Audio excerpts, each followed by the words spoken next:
All right. Today is Tuesday, July 5th, and this is a recap for the stock market activities today. Folks, I got a good one for you tonight, but we start with what else? Another holiday and more chaos at America's airports. And this time around, a glitch caused thousands of flights to be canceled. Take a look. Yeah, and the scorecard, Joe, for the weekend for the airlines, look, they passed. They didn't fail, but this was not a great weekend for air travel in the United States. Certainly Friday and Saturday were very rough.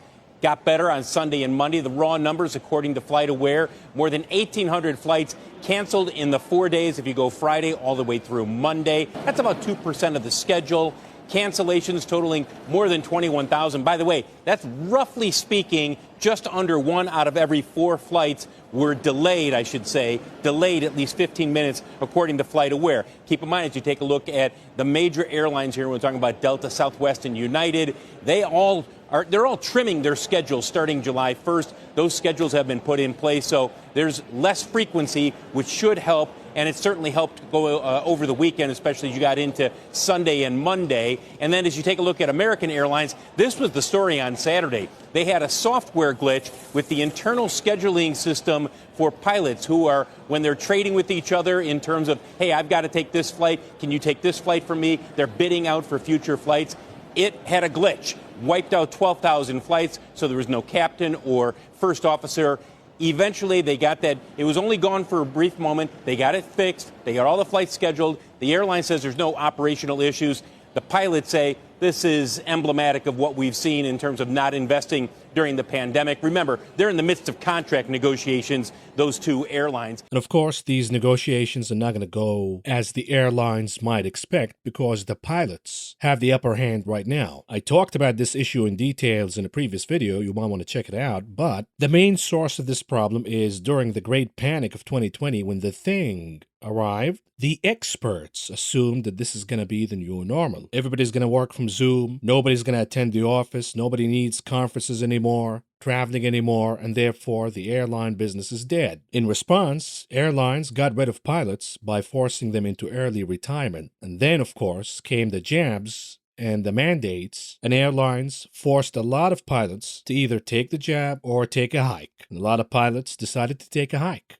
and say goodbye. And now we have a massive shortage of pilots across the country. Not just pilots, but flight attendants, air traffic controllers, all over the place. We're seeing airlines facing insane demand, yet the supply is nowhere to be found, and therefore forcing a lot of airlines to end services in certain destinations and cut routes. And the airlines are now getting very desperate. They're actually offering 17% pay raises to new contracts with pilots. This is at least in American Airlines. So a lot of you are saying, hey, commodities are down, perhaps inflation is over, yada, yada, yada. We all saw what happened in the stock market today. Inflation is gone, yields are down, the Fed is not going to tighten as much, and therefore stocks go higher. What is this? This is wage inflation. It's not over yet, and it's not going to be over until the whole thing comes down crashing. Matter of fact, these 17% pay raises come down to about $64,000 each. Now, let's hope that these pilots are not going to spend all of that money on strip clubs and OnlyFans. Otherwise, the inflation cycle is going to go on and on and on. On top of that, here's a new gig for you.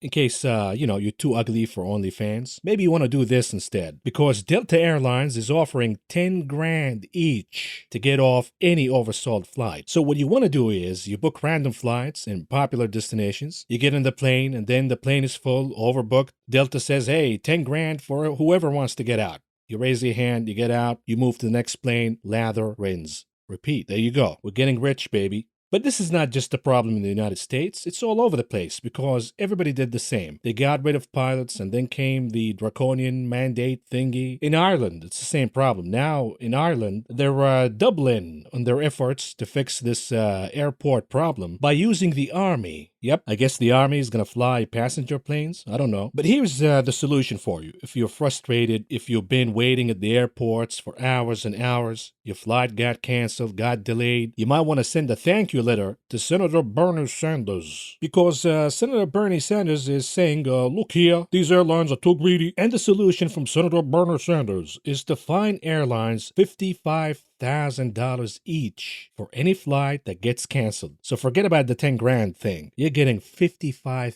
$55,000 each if your flight get canceled. Now I want to book random flights to score one of these 55,000, what do you call it, fine. Think about it. You book 10, 20 flights. That'll cost you what, 10 grand? But there is a chance you can make 55 grand. That's a lot better than buying RKK over and over and over again, hoping that this will be the bottom. But it doesn't stop here for Senator Bernie Sanders. He now urges the Biden administration to fine airlines $27,500 per passenger, this time around for any flight delays. So if your flight gets canceled, according to Senator Bernie Sanders, you get $55,000. If your flight gets delayed, you get $27,500. And I say, why don't we just have Erdogan run the country? Because there is no difference between our politicians and Erdogan, who's now blaming the insane inflation in the country of Turkey on price gouging by these greedy retailers. And he's now going to crack the whip to make sure that these retailers are going to stop being greedy. It's not the insane money printing. It's not the constant denial and keep cutting rates over and over and over again, even though you have the most insane rate of inflation in the world, besides maybe Argentina. But when it comes to Bernie Sanders and the proposal of fines, what are they supposed to do with the airlines? They got no pilots. They cannot print 3D pilots. They cannot find air traffic controllers for different airports. Now, he might have a point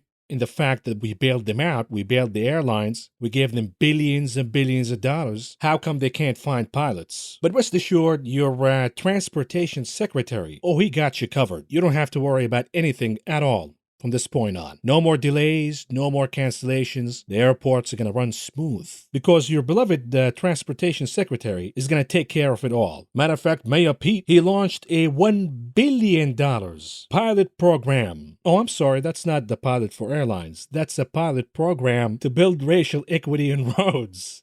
You know, I always thought these POV lanes are racist. What do they got against odd people? Anyways, folks, let's move on here to the main topic that we got today. And here it is, in focus tonight.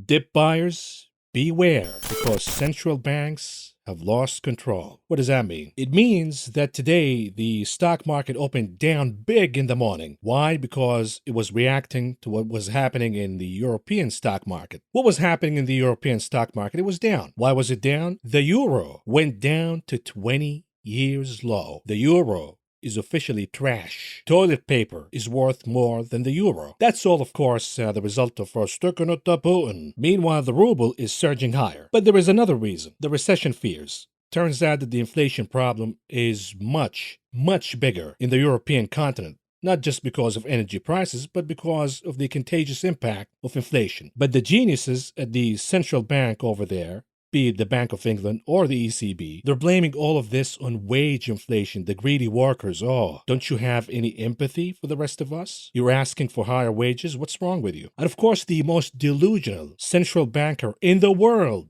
No, it's not Jerome Powell. It's actually Madame Lagarde, the delusional madwoman who makes Jerome Powell looks like Paul Volcker. Lagarde has been denying over and over and over the inflation problem. No need to increase interest rates because this is an energy problem. This is because of the war in Ukraine, yada, yada, yada. Okay, in the meantime, the trucks that are transporting goods to stores are paying more. They're passing that inflation cost to the consumer. Airlines have to pay more for energy costs. They're passing that extra cost to the end consumer, and it goes on and on and on. And then workers have to ask for more pay, and it becomes a vicious cycle of inflation. But Madame Lagarde has been in denial over and over and over, and as I've said in a previous video, she assumed that she doesn't have to raise interest rates at all. All would have to happen is the Federal Reserve raising interest rates, and that brings down commodities inflation and inflation worldwide, and boom, the ECB doesn't have to raise interest rates at all. Big mistake. And the reason is, yes, the actions by the Fed, at least for now, the psychological impact brought down commodities prices, at least for now. But if the Fed doesn't walk the walk, commodities are going to pop higher again. But there is a little thingy here, which is the difference of commodities between U.S. energy products and European energy products. For example, while the prices of natural gas in the United States went down big, the prices of natural gas in the EU are surging significantly higher. Stick around for the commodities coverage because we're going to talk about natural gas in details. But can Madame Lagarde be in denial anymore when the Eurozone inflation hit 8.6%. She says, yeah, we'll do whatever we need to do. We can move faster if we need to. What more evidence do you need to see, Madame Lagarde, when you have 8.6% inflation? We all know that this is the cook number. In reality, perhaps inflation is at double digits in certain European countries. Inflation is becoming more contagious. She continues to blame that on wage inflation, and she refuses to act. And this is going to be a massive, massive problem when finally the ECB realizes that they're too late to the game and they have to slam their foot in the brakes and crash the European economy into a massive dark recession that could last for months, if not years, to come. But rest assured, here in the good old USA, while stock futures were down big in the morning, the plunge protection team came out working hard. They rolled up their sleeves, plunging, and stocks closed in the green, baby, at least the NASDAQ. So what's going on here? And why the dip buyers will end up getting slaughtered again? No, I'm not talking about the traders who are buying right now for a rally, perhaps for a week or two. I'm talking about the dip buyers who are actually committing serious capital, buying this dip assuming that it is the bottom. Let's go back in memory, back in the last recession, 2008, 2009. And by the way, I produced a video before, Deja Vu, about 2008. One indicator, oil prices, will let you know exactly when the recession is going to happen and when the market is going to crash. Go back and watch that video. But here's a little thingy for you. In 2008, crude oil, the WTI, made a top on July 15th. That was the top for oil. And I remember back then, yes, we had a lot of other problems, the housing bubble, the problem with Lehman, etc. But right around that time, we also had an inflation problem. Prices at the pump were surging significantly higher. We all remember that, except if you're a baby and you were born after that. By the way, what are you doing watching this show? You're about 10 years old. Anyways, after the top, on July 15th, 2008, oil crashed, but guess what the NASDAQ did? The NASDAQ actually rallied higher by about 12% from that point on, all the way till the end of August. In what is known as the last optimism rally, because a lot of folks said oil prices are down, the inflation problem is easing, which means that the stock market is not going to be under pressure anymore, and the NASDAQ goes higher. The same thing that you heard today. And yes, we could have a rally just like this that could produce double-digit returns in the NASDAQ. That could happen, and you want to play it via call options. You don't want to miss on that. But you got to keep your eyes on the bigger perspective, on the larger picture, which is there is no escape. Central bankers lost control, and this inflation is going to linger for a long, long time. It might dip, it might go down, it might stop growing higher month over month, but it's going to linger for a long, long time. Let's say inflation goes down to 6.5%, 5.5% even. This is still way above the Fed's target of about 2.5%. In the meantime, you're going to start to see cracks in the economy, more layoffs, slow down in the pace of economic activity. The longer they wait and they bank all of their eggs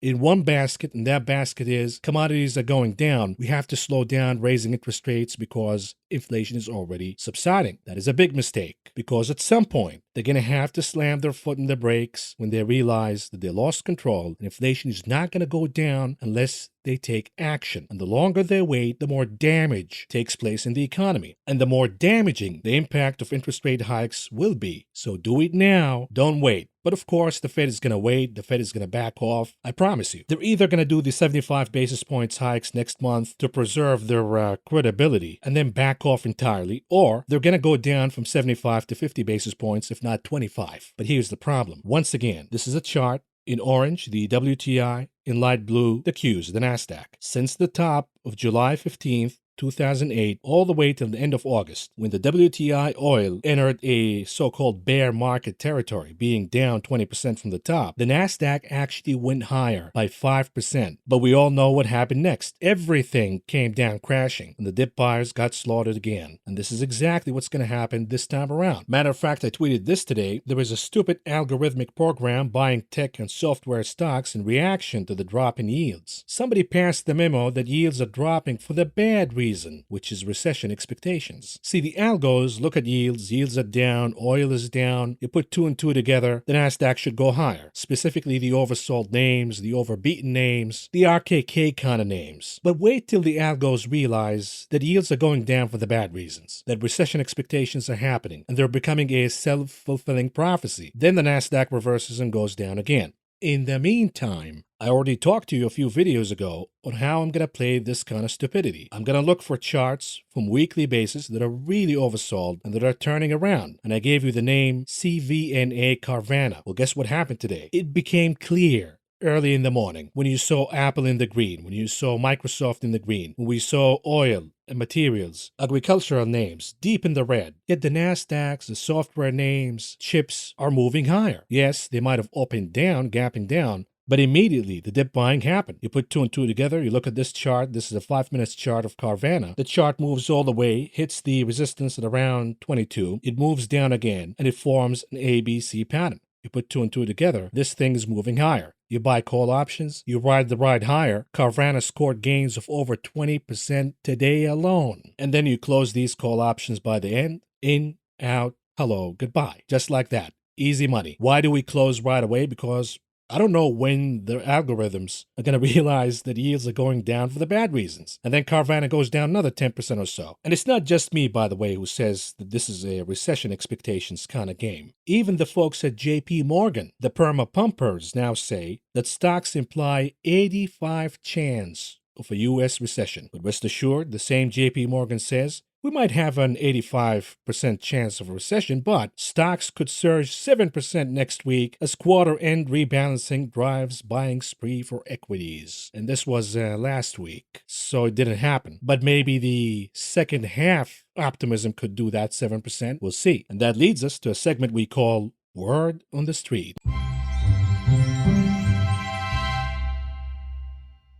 Now, the past half was abysmal, to say the least. The worst half since 1970 for the S&P 500. Absolutely awful, a massacre, trillions of dollars worth of losses. The only gainers, as you can see, the WTI oil gained about 39% in the first half of the year, but it's already crashing in the second half. And then we have the dollar. The dollar gained 9.3% in the first half, and it continues to gain in the second half so far. But everything else is down, be it the Nikkei, Dow Industrial Average, European stocks, S&P, NASDAQ, Bitcoin. Look at that. Tulips are down almost 60% in the first half. Now, when we look at the different sectors of the S&P 500, the only sector in the green for the first half of the year is energy by 29% almost. The rest, all in the red, led by consumer discretionary, down about 33%, communication services down about 30.5%, and information technology down by about 27%. And of course, it was a massacre in the tulip mania. Names like Solana down over 81% in the first half of the year. Ethereum, which I thought at some point maybe could have been a better replacement for Bitcoin, but it is down over 70% in the first half, and it goes on and on and on. Doge, remember Doge? To the moon with the Reverend Elon Musk? Well, that's down about 62.5% in the first half of the year. To say the least, it was a massacre, and it was a very volatile massacre. The kind of volatility that we've seen in the S&P 500 in the first half of this year, we haven't seen this kind of volatility except during the great financial crash of 2009, the crash of the stock market during the great inflation in the 1970s, and oh, by the way, back in the great crash of the stock market in 1929 and the aftermath in the 1930s of the Great Depression. So to say the least, we're not in good company here. But since we're talking about the word in the street, we have to start with the bull camp. We have to start with the optimists. And there is nobody more optimistic than legendary investor Howard Marks, who said that you have to snap up cheap assets right now because waiting for the bottom is a terrible idea. On the other hand, catching a falling knife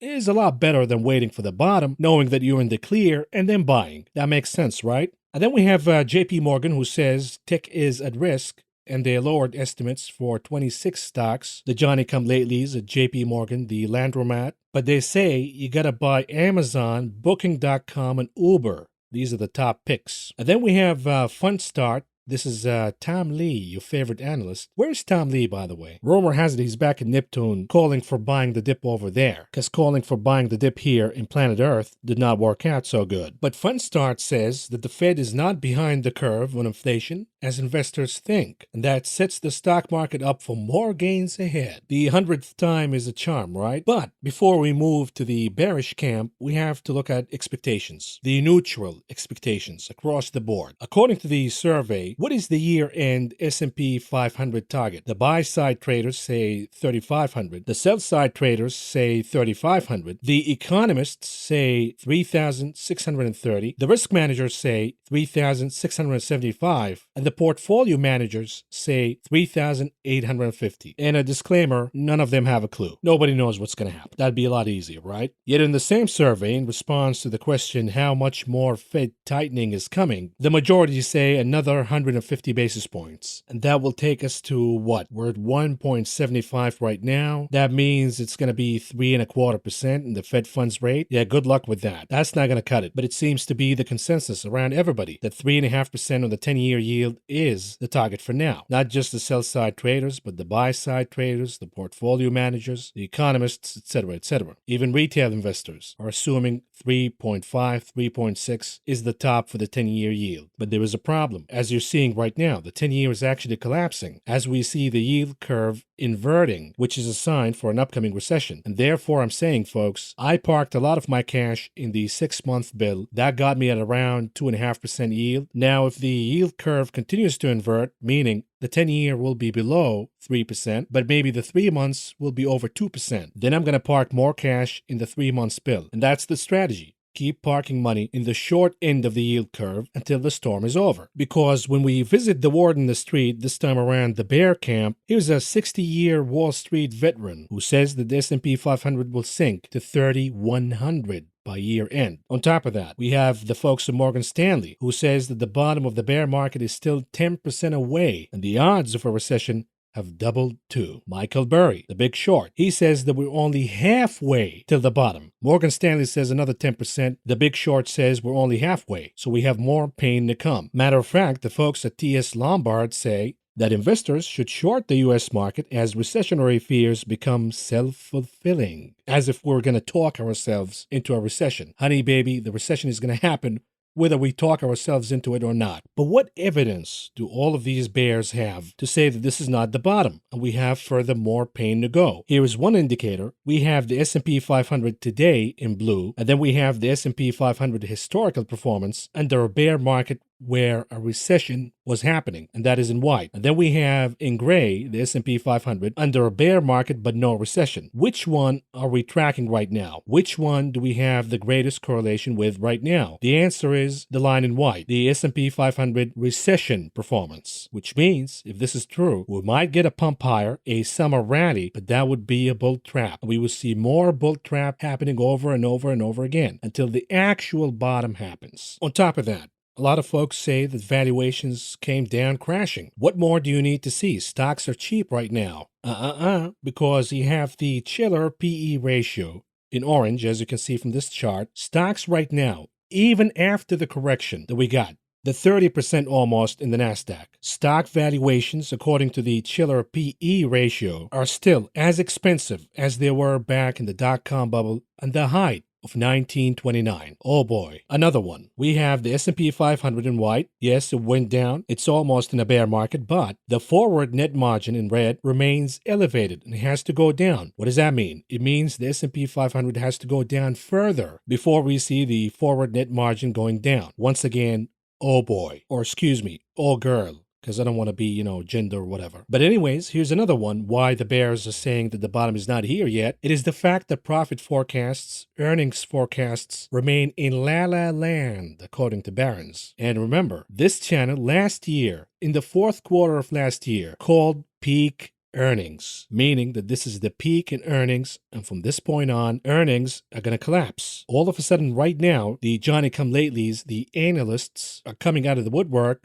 calling for, wait for it, peak inflation. We called peak inflation last year as it was happening. What does that mean? This earnings season, once again, it could be the hunting season. We could see stocks collapsing once again because you're going to find out that all of these estimates by the analysts are out of whack. In reality, corporate earnings are collapsing as we speak. And we already have the leading indicators, folks. We have Target, we have Walmart, we have Amazon. All of these companies already confirmed that we have peak earnings in the goods side of the economy. Perhaps this earnings season, we will find out that we have peak earnings in the services side of the economy. Not only that, but perhaps we already had peak earnings in the mega cap technology stocks, the Apples, the Microsofts, the Googles of the world. And that would be absolutely devastating. Take, for example, Tesla. Who's to say that this was not the peak earnings and peak growth for Tesla? Of course, Reverend Elon Musk says, wait till you see June numbers. They will be the best ever. Of course, Reverend Elon is a professional pumper. You cannot take whatever he says seriously at all. So enjoy whatever bounce we have, but be careful. This upcoming earnings season could make it clear that we are not at the bottom yet. Matter of fact, we have more pain to come. And with that lovely optimistic analysis out of the way, let's move on to cover the stock market for you. And we start with the performance of indices today. And here we go. The Dow Industrial Average down by 129.44 points, or a decline of 0.42%. On the other hand, look at the divergence that we got here. The Nasdaq is up by 194.39 points, or a gain of 1.75%. The S&P 500 also in the green by 6.06 points, or a gain of 0.16%. And to explain the divergence, here it is, the sector's performances today. At number 1, capturing the gold medal, communication services. At number 2 for the silver, consumer cyclicals. Number 3 for the bronze, technology. While the laggards of the day led by energy, utilities, and materials. So the defensives, the inflationary sectors of the stock market, they're down. Meanwhile, the risk-on sectors of the stock market are leading the gains today. How long will that last? We'll see. The question is, am I going to get sucked into this rally for now in technology and the risk-on sectors of the stock market? I got to see more. For now, I'm just participating using call options. We'll talk about that in the charts analysis. But here's the advance to decline ratios. NYSE, believe it or not, while the Nasdaq was positive, S&P 500 was positive, the breadth on the NYSE was 37% advancing versus 60% declining. So under the hood, doesn't look so good. The Nasdaq, 57% advancing versus 39% declining. Commodities, what's going on here? A bloodbath, a massacre across the board, led by energy. Crude, be it the WTI or Brent, down big. Crude down more than 9% today. Brent down more than 10%, almost 10.5% today. The WTI is below 100 for the first time since what, March? The gasoline RBOB is down by 10.5% today alone. We should see a relief at the pump sometime soon. And then we have heating oil down about 8.5%. And lastly, natural gas down by almost 4.5%. Absolute bloodbath in energy commodities today. And of course, that's going to spark talks about peak inflation and the Fed doesn't have to act anymore and stocks are going to go back to the moon, yada, yada, yada. But let's cover the fundamentals that are leading commodities down, in this case, energy commodities. As you can see, gasoline prices are now on the longest run of declines since April of 2020. Massive decline for gas. And listen, I told you a few weeks ago that when everybody jumps on the wagon saying that oil is going to the moon, everything is crashing besides oil, Jim Cramer on June 6th said, buy oil. Forget about anything else. Buy oil. What do you know? 2 days later, that was the top right there and then, and oil crashed right away. And this is an example right here of all of these outlandish calls. Maybe they will happen, but they will only happen under the nightmare scenario, which is all-out war, complete boycott of Russian oil. For example, last week, RBC said that they see the strongest fundamental oil market setup in decades, maybe ever. SEB analysts say that oil will likely hit $200 a barrel under the disastrous G7 plan to cap Russian oil prices. Likewise, JP Morgan said that oil prices could surge by 240%. That will take oil above $300 a barrel. And this is in response of Russia slashing output in response to Western sanctions. Another one, Bank of America says oil could go down to $75 a barrel in a recession scenario, or $150 a barrel if we have sanctions slamming Russian supplies. Now, this is more realistic than $300 a barrel from JP Morgan or whatever. What Bank of America is saying, we have tailwinds and we have headwinds. The tailwinds is the stupidity going on in Europe with banning Russian oil, as if that's going to stop the war, as if that's going to be a permanent solution. That could drive oil prices higher. But luckily for the Europeans for now, we have some headwinds. And these headwinds for now are recession expectations in the United States. But some of the tailwinds that we got today, Saudi Arabia increasing oil prices for Asian consumers. On the other hand, here's the tailwind, and perhaps the beginning of some geopolitical tensions between the two. We have Iran slashing costs for Asian consumers, specifically Chinese consumers, to compete with Russian oil. So now we also have a dynamic of a race to the bottom. The Russians are slashing prices for Chinese and Indian consumers. Now the Iranians are doing the same. Yet you have the Saudis increasing prices, and they have the power to slash output anytime they want. All of these dynamics have to be taken into consideration. Now, when it comes to natural gas, you might be aware that one of the real intentions behind this war is to replace Russian natural gas with American LNG to the European continent. And hence, all of these billions and billions of dollars that the Germans and the rest were paying Russia, now that gets in our pockets, baby. We get to make the cash. You understand why we have this war right now? On top of that, we get to sell weapons to European countries. We're talking about billions and billions of dollars. This war is excellent for the United States. Not for the American people, of course, but for oil and gas companies, for defense companies, etc., etc. And as you can see right here, U.S. LNG is already replacing Russian pipe natural gas. But here's the problem. All of a sudden, we have a fire in the Freeport LNG facility, which is not going to be back online until maybe September of 2022, maybe even beyond that. So what we're seeing is that demand, that European demand in chasing U.S. LNG, all of a sudden has no supply. So that demand has to go back to European supplies. They have to scramble to find supplies. And therefore, as you can see from this chart, U.S. natural gas prices dipped down while Asian and European gas prices are shooting up higher again. On top of that, when it rains, it pours. You thought the Freeport LNG facility being out of order is bad enough? Well, wait for it. Now we have a strike in one of the Norwegian facilities, and that output is gone for now. I'm hearing rumors, as I'm taping this right now, that we have a deal, that the workers have a deal and the output will be back online again. We'll see what happens. But that also contributing to European natural gas shooting up higher. And if that was not enough, we have an international LNG project that Russia has completely taken over. It was a collaboration between different countries investing in this project. Moscow now says that's ours. We're going to keep it. It's done. Folks, there is no happy ending here. Europe depends on energy from other sources. Mainly Russia. We have Norway, but Norway cannot feed everybody. So they have to get natural gas supplies, oil supplies from elsewhere if it's not going to be from Russia. Suppose they get it from the United States in the long run. Suppose they get it from Qatar in the long run. That LNG will cost a lot more. So inflation will persist in the European continent. Energy costs will remain high. You know what else is going to remain high? Tensions between Russia, Europe, and the United States, and things could flare up again, even absent of Ukraine, because this becomes an energy war, a natural gas war. We're stealing Russia's lunch. What are they going to do? How are they going to retaliate? And it goes on and on. This is a dangerous situation, and as you can see, we have a lot of countries that rely on natural gas for energy consumption. In countries like Italy, for example, which relies on imported natural gas for about 39% of its total energy consumption. If they're cut off from Russian natural gas, if they're cut off from U.S. LNG, what are they going to do? This is an economy waiting to collapse. And it's not going to be the only one. We have the UK.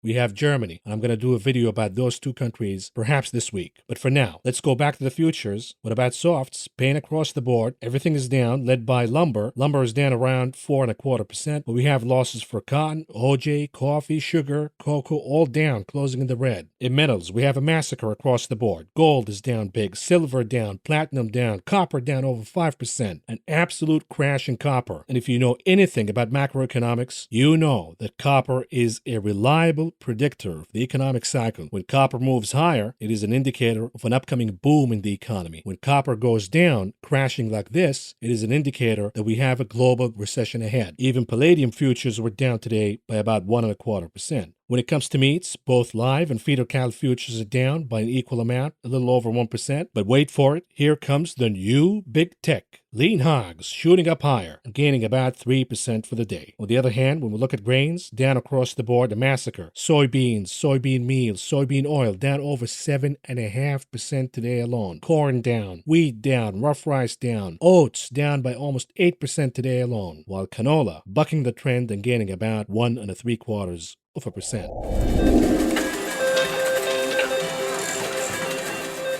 Moving on to the big casino, the options market, what's going on here? The volume remains muted. We're not seeing participation in buying call options, therefore no confirmation at all of the rebound, bounce, whatever it is that we got today. But we have Amazon at number one at around 800,000 contracts traded today for the name. About 57% of those were calls. And the number two, Apple at around 730,000 contracts. About 54% of those were calls. And number three, Tesla at around 625,000 contracts. About 46.5% of those were calls. They're still buying puts. We still have attempts of fading the rip.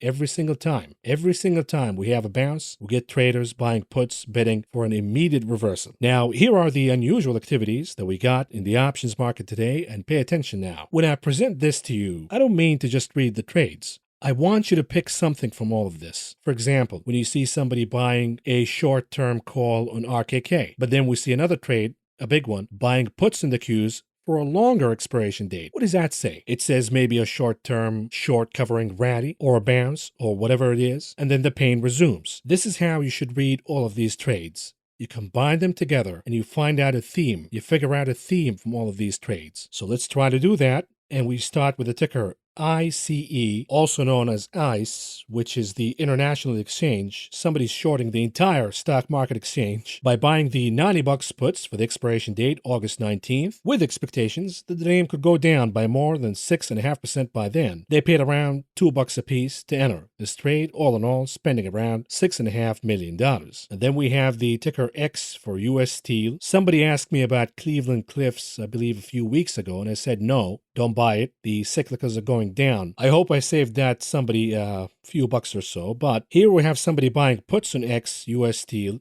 betting for more pain to come. They bought the $16 puts for the expiration date, August 19th, with expectations the name could go down by more than 6% by then. They paid around $1.30 a piece to enter this trade, all in all spending around $2.7 million. And then we have the trade for the ticker VXX. This is a proxy for the VIX. This time around, somebody's buying puts. Interesting. Betting that volatility will go down and maybe stocks will rally higher. A summer rally because they bought the 18 puts for the expiration date, September 16th, with expectations that the name could go down by more than 20% by then, and they paid around $1 a piece to enter this trade, all in all spending around $2 million. And then we have the ticker USO, the US Oil Fund. Somebody's buying the dip here, betting that we will see a rebound in oil. They bought the 87 calls for the expiration date, August 19th, with expectations that the name could move higher by more than 16% by then. They paid around $1.25 a piece to enter this trade, all in all spending around $900,000. And then we have the ticker GLD, an ETF for gold, down big today, and somebody's betting for more pain to come by buying the 156 puts for the expiration date, September 16th, with expectations that the name could go down by more than 5.5% by then. They paid around $2 a piece to enter this trade, all in all spending around $1.4 million.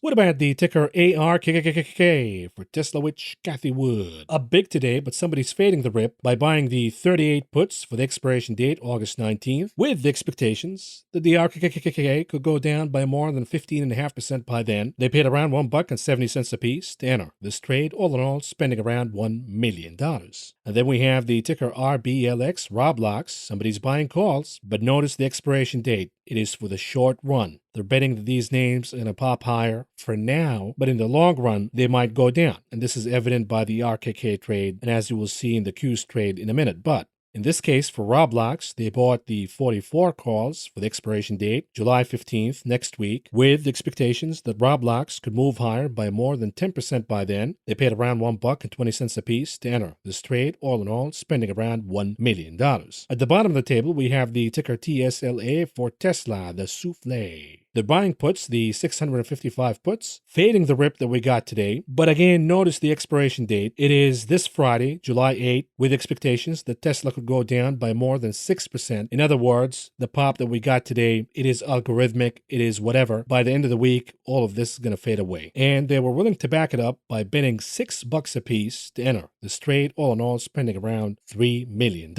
Continuing with interesting trades, what about the ticker PYPL, PayPal? Way They oversold. Somebody's betting for a rebound here by buying the $80 calls for the expiration date, July 29th, with expectations that PayPal could move higher by more than 7.5% by then. They paid around $3.50 apiece to enter this trade, all in all, spending around $1.4 million.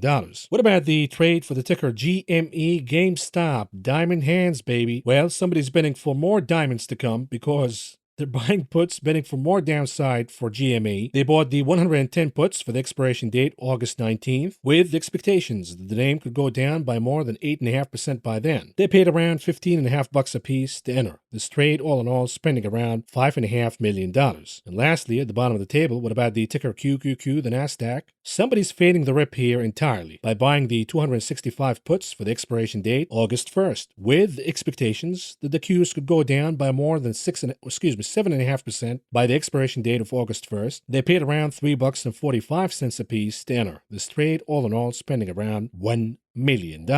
Moving on to the heat map analysis, what's going on here? A lot of pain in where? In the inflationary trade of energy, materials, in the defensives, utilities, REITs, in the recent winners, such as the defense contractors, which we talked about not so long ago, Lockheed, Raytheon, all down big. The consumer brands in defensives, Procter & Gamble, Coca-Cola, all down big. Healthcare, big pharma, down big. Even banks down big. But we know the banks are lousy for now. They failed to rally when yields were moving higher, and now that yields are moving down, they're crashing. So stay away from banks. On the other hand, what's working today? Software, chips, big cap technology stocks, the cyclicals, travel names, etc., etc. In other words, a rotation from the year-to-date winners to the year-to-date losers. This is the assumption for now by the fund managers who decided to book profits in energy, materials, the defense contractors, the recent winners, and rotate that money all the way to the losers. We'll see how long this is going to last, because for these risk-on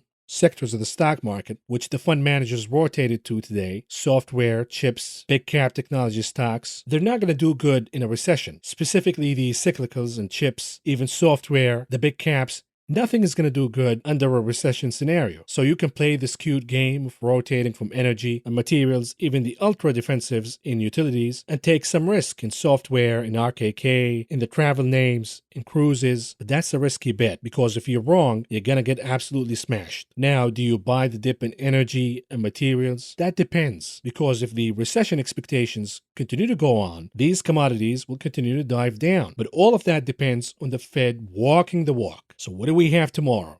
We have the FOMC minutes. That could change everything that you see in the map right now. If the beige book says, hey, we're seeing entrenched inflation in the economy, that means that the Fed is not going to back down. What is that going to do? It's going to fade software, chips, big caps, cyclicals. But the question is, where do you go? If you're saying that these stocks are going to go down, software, chips, big caps, but also energy and materials, where do we hide? How about cash? How about the short end of the yield curve? Now, before we move on to corporate news, a lot of you keep contacting me, asking me about the agricultural stocks, Mosaic, Nutrient, etc., because I've been bullish on these stocks for a long time, since last year. But I've already announced, folks, on June 10th, that I'm dumping all of them. So I don't own any of these stocks anymore. If you're holding them, just understand that as commodities go down, these stocks will also go down. In other words, you might have missed the rally. So playing catch up right now, maybe not the best bet. You're going to see a lot of folks who missed on the energy rally buying the dip right now, only to keep catching a falling knife if recession expectations continue to go on. So be careful out there. What's working though in stocks, despite today's action? The answer is, once again, think about consumer spending versus government spending. If you have stocks that rely on consumer spending, you're in the wrong stocks. If you're in stocks that rely on government spending, you happen to be in the right stocks. For example, Pfizer. Pfizer is signing another $3.2 billion for the Thing jab deal with the government. The average price per dose in the new deal is over $30 a pop, more than 50% increase from the $19.50 per dose the U.S. government paid in the initial contract with Pfizer, or as Dr. Fauci says, Pfizer. Also in corporate news, we have J.P. Morgan Chase downgrading 3 regional banks. In response, these 3 regional banks told J.P. Morgan to go themselves. We also have news from Apple. Apple was trading in the green today, perhaps on news of the upcoming iPhone 14. We have leaks, and these leaks are so juicy, they're perhaps teasing that we will see new kind of technology, new innovation in the upcoming iPhone 14, such as new colors, a new shade of aqua green, aqua blue, or vibrant orange. And speaking of colors, we have Pride Month, right?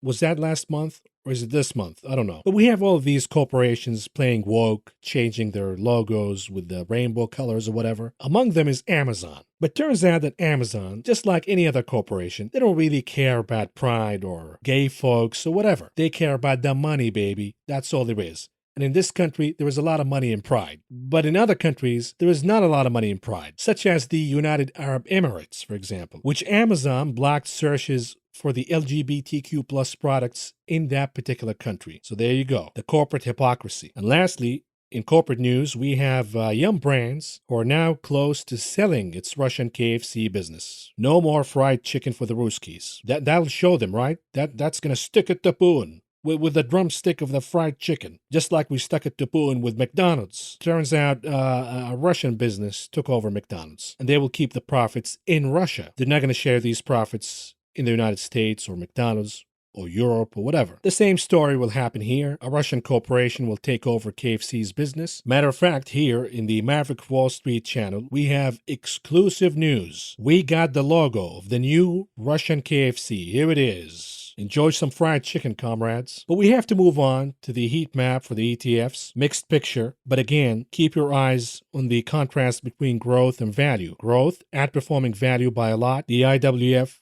the VUG outperforming the IWD, the VTV. So what does that mean in sectors ETFs? That means the risk on / growth ETFs will perform. These happen to be the XBI, biotech, consumer cyclicals, technology, chips. All of these were in the green. But when it comes to value, what happens to represent value? The XLU, utilities, that's down big. Materials, the XME, down big. XLB, energy, XLE, XOP, OIH, all down big. Commodities, gold, silver, uranium, natural gas, all down big. And that is reflective to the underperformance of the EWZ in international. This is the Brazilian ETF, down over 2% today. And it has been going down for a while along with commodities. What's outperforming in international markets? Nothing. Matter of fact, European ETFs, the VGK, the EZU, all down big. But that could reverse tomorrow in reaction to what we got today in the US. Lastly, we also have the EWA for Australia down today, and it has been going down along with commodities, just like the EWZ. I've been bullish on the EWA, but as commodities go down, Australian stocks will also underperform. Yet the economy of Australia will do a lot better than European and even North American economies. Why? Because Australia cashed in big from this inflation, be it selling coal, lithium, metals, other energy products. So the Australian economy will do a lot better than many parts of the world, but the Australian stock market will underperform if commodities continue to go down. Anyhow, let's move on to charts and then wrap it up. We start with SPY, the S&P 500, 30 minutes chart. What's going on here? Last time around, we were betting for an ABC pattern. We got the A leg that got us all the way to closing the gap, and then the SPY went down, forming the B leg all the way to the support of 373.5. Then it rebounded higher, forming the C leg. What do you know? The news that we got overnight, the crash of the euro, pulled the indices down in the pre-market, including the SPY, and it went down all the way in a revisit to the same support line at around 373.5, and then it bounced higher again, catching up to the last C leg. So technically, we're still in the C leg, absent of the bad news that we got from overseas. You could have seen the SPY moving higher and even recapturing 385 as support. And this could happen by tomorrow, assuming that this momentum, but most importantly, this psychology of peak inflation, the Fed is going to back off, yada, yada, yada, continues to go on. At least, of course, until a piece of news comes out negating that assumption. That could be from the Beige Book tomorrow. That could be from the payrolls on Friday. We'll see. But for now, support 373.5, resistance at 385. Here's the daily chart for the continuous contract for the SPY. Did anything change today? Of course not. Yes, it is a better looking candle. Yes, it is a bullish candle. Yes, we have higher volume than average on the buying side. Yes, we have positive momentum on the RSI and the MACD indicators. All of these are good signs for the bulls. But did anything change, technically speaking, from a support/resistance perspective? Of course not. The chart remains trading between the support of 3,720.5 and the resistance at around 3,855. We need to see one of these two break, either the support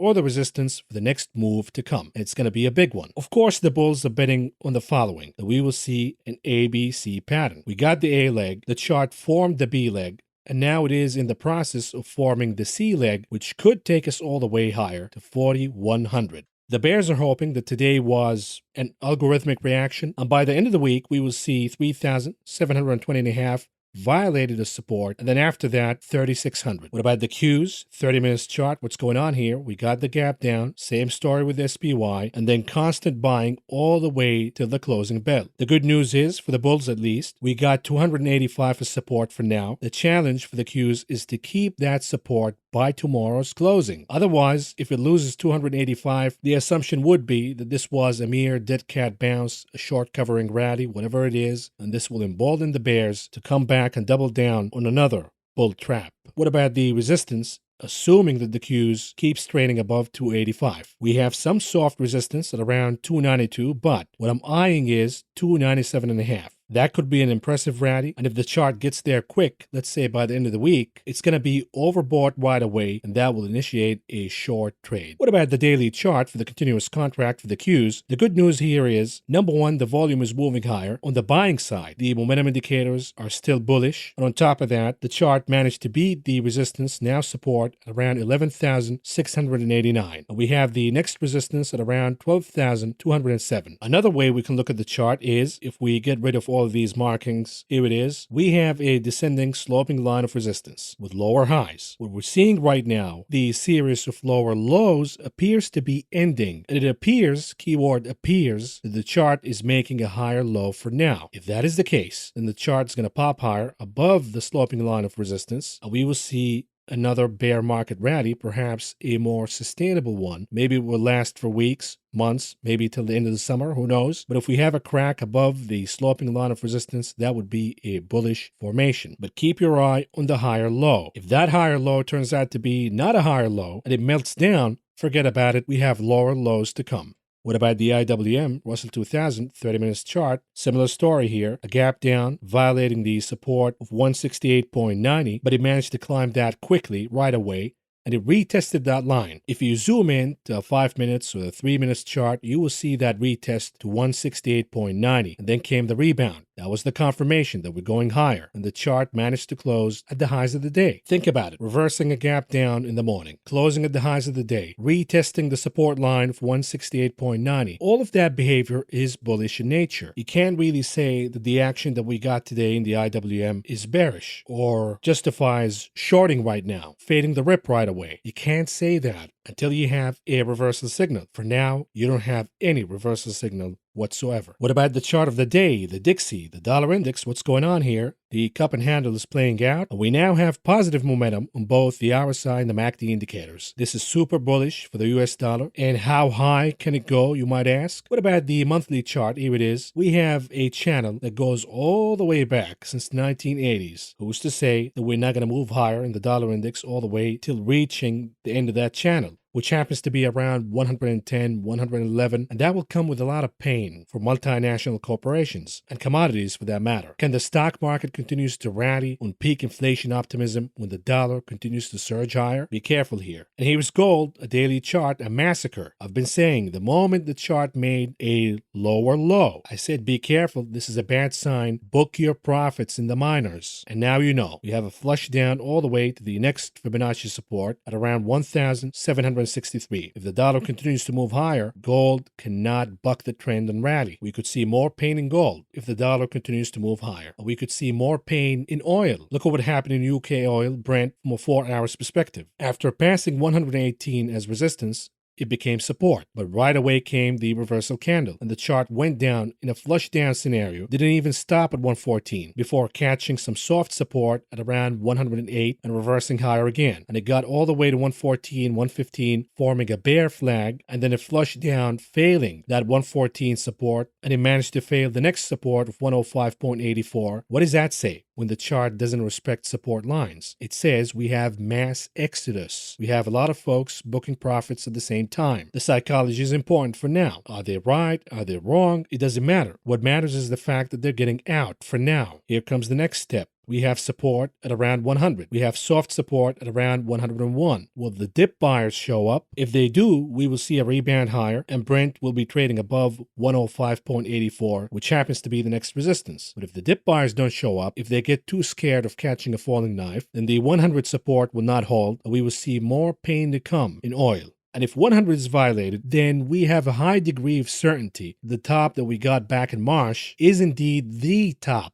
And all of these outlandish outlooks of oil reaching 200, 300, these are just mere fantasies for now. It all depends on what the dip buyers are going to do. But here's the weekly chart of Brent. What do you see here? We have support at around 97.5. To be conservative, forget about 100. Let's do 97.5. If 97.5 is broken, say goodbye. We already have the top. Oil is going to flush down, which, by the way, marks the beginning of the recession. What about the 10-year yield? The second most important chart of the day. This is a daily chart. The chart failed 3% as support. It attempted to retest 3% as resistance, and perhaps past that, it failed again. And now we have 2.72 as the next support. We'll see what happens if the chart goes down there. But for now, look at the MACD, look at the RSI. It appears that it is already finding a bottom right here, as if it doesn't need to go down all the way to 2.7. If yields pop higher again, that will erase all of this optimism that we got today. The yields are going down, peak inflation, the Fed is not going to have to do yada, yada, yada. So watch out.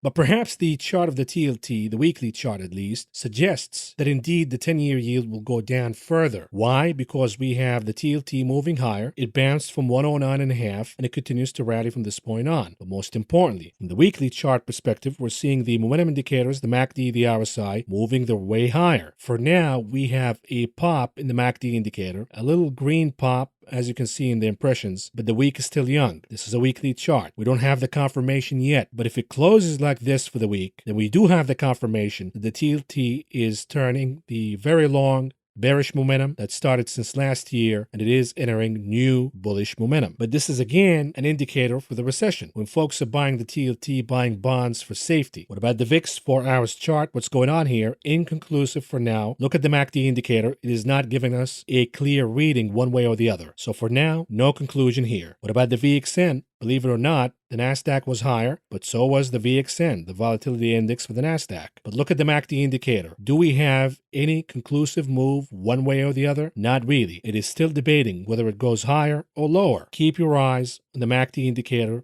from a 4 hours perspective. If the VXN violates 32.72 as support, and we see clear red impressions on the histogram of the MACD, that will indicate a confirmation of bearish momentum in the VXN and bullish momentum in the Qs. What about Apple, a daily chart? What's going on here? It popped higher, recapturing 138.79, and the chart is now eyeing the gap once again. That would be resistance number 1. And if that's beaten, then we have 145 as resistance number 2. The bulls are hoping for an ABC pattern that will get us all the way to 145. What about Tesla, the souffle, 30 minutes chart? What's going on here? We were betting on a reverse head and shoulder formation, which should have taken us all the way to 700, at least to closing the gap a little before that. Like the rest, Tesla gapped down in the morning in reaction to the bad news overseas, but it managed to reverse right away, and it moved all the way to the target once again, which is closing the gap right before 700. Now, do we make a big deal about the fact that Tesla did not close above 700 for the day? Not really. But the bulls would like to see a crossing above 700 and then a retest in a confirmation that 700 is solid as support. This is what the bulls would like to see. The bears, on the other hand, are saying, let's hope that 700 will be resistance and Tesla is not going to make it above 700 again, which means Tesla goes down tomorrow in reaction of the resistance from 700. It can't make it above 700.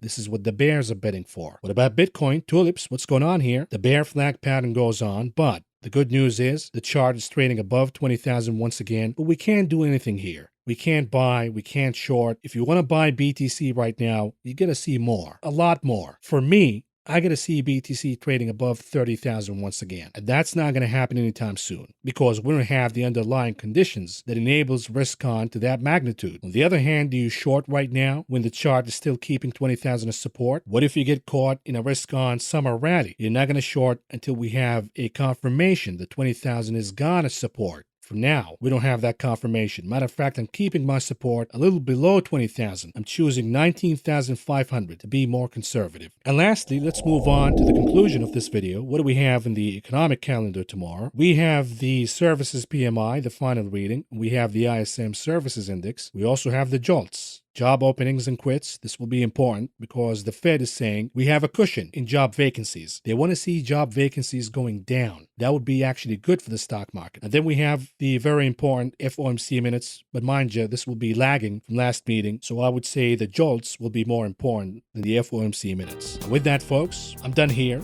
I'm worn out. Thank you for listening. Thank you for watching. I will talk to you again tomorrow.